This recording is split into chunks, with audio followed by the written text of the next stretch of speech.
If you guys want to stop losing fights in Fortnite, I'm going to be going through 10 fighting tips so you never lose again. So tip number 1 is to make sure you're not pushing a box from the front like this. Instead, you're pushing a box diagonally like this. Diagonally pushing ensures you won't get insta edited on, and this can also allow you to set up much harder shots while staying covered as long as you learn this next step. Affecting your peaks is one of the most important fundamentals, but I'm not talking about the average peaks. Most people know about the top right hand peak and the window peak. Just using these two can make you very predictable. A good peak to practice is the martels peak, where you place a stair, floor, edit the floor, place another stair, jump and shoot like this. Another good peak to practice is the bottom right hand peak. This one is very underrated and will definitely make you very unpredictable. Use Raider 464's mechanics map V5 to practice peaks as effectively as possible. I'll leave the link in the description. Okay, the next tip is going to be making sure you always have a cone in your box at all times. I see so many good players making this mistake even though it's such an easy one to fix, and the next tip will explain why it's so important to keep this cone in your box. From the other side, if you see that someone hasn't got a cone placed in their box,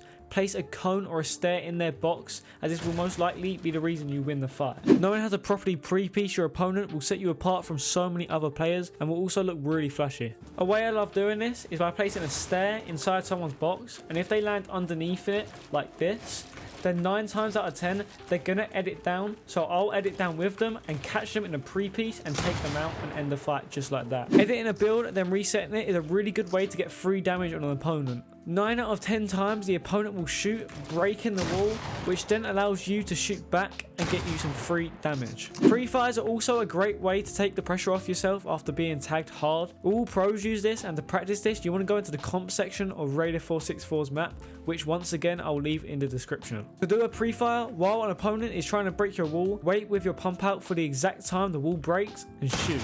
Playing with your pump out is really helpful, especially with the addition of simple edit. Most people will do a dumb instant edit where you can react quicker because you already have your shotgun out. The thing the best pro fighters do, like Cold and Peterbot, is they force their opponent into making mistakes. A way they do this is by pressuring them with their AR. A good example of this being used by pro is Cold. We see here Cold applying pressure, then editing down on his opponent to end the fight with ease. Watching someone break down exactly how a pro fights so you can implement it into your game is the most beneficial thing you can do. On screen you will see a video where I break down how Cold drops his 30 bombs. That's all for this video. Subscribe if it helped. Goodbye.